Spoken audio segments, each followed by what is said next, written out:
When Rina and Michael met, it was love at first sight. We met in 2009 at the Punahou Carnival. Since that night, we were just inseparable. We started doing everything together from there. We both decided to go vegan together.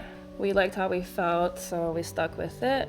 And from there, we kind of like made more lifestyle changes. And that's when we wanted to like move to Hilo and live a more simple life, try to like grow our own food, trying to get into the homesteading thing. Michael was very handsome, very silly and caring. It's just, I could go on and on about Michael, honestly.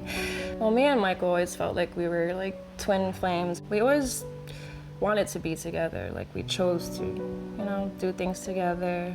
We loved hiking, being outdoors, going to the beach, surfing, just doing anything together, yeah.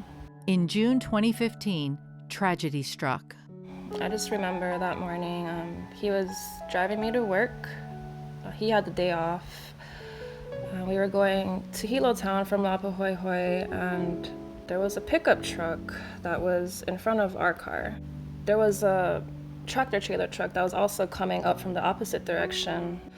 The pickup truck ended up sideswiping the big container truck, which then caused a chain reaction, and the big container truck ended up losing control. And that's when I was told from the officials that we were hit, like head-on from the big semi. I was taken by the ambulance. Michael had to be extricated by the firefighters, and the chopper had to actually get him out of there. I was pretty in shock because I didn't know where I was. And the first thing that I asked the doctors was, where's my husband? And I was told they were just trying to calm me down. They were explaining to me the situation and what had happened. They told me that he was in the other room. A doctor came in and told me that they had to medevac him over to Oahu. So right then and there, I kind of knew that the situation was pretty, really bad. Most of his injuries were brain injuries, traumatic brain injuries. So it was really very complicated, yeah. A lot of it was kind of hard to understand and process, but the doctors were doing their best to kind of every day tell me what was going on.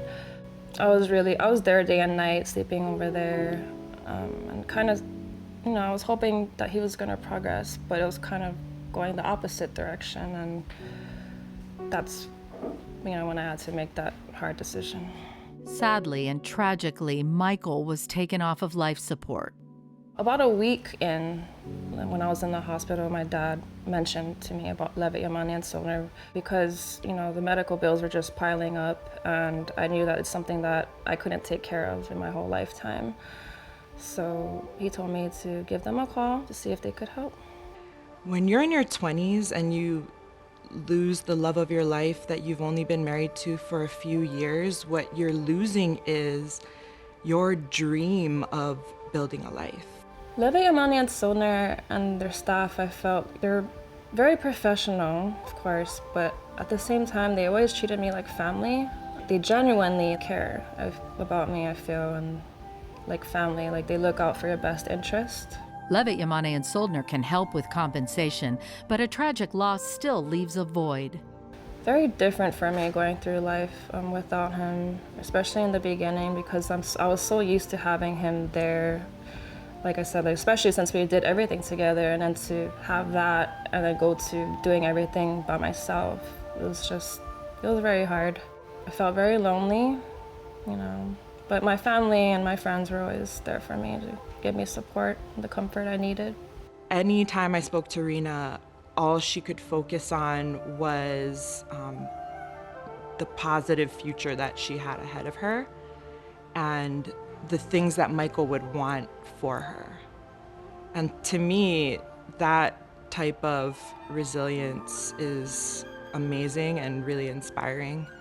I'm doing much better now. I've definitely healed a lot more from the first year. Something that Michael definitely taught me a lesson is to stay present. So I'm trying not to live in the past nor the future, just trying to be here in the moment.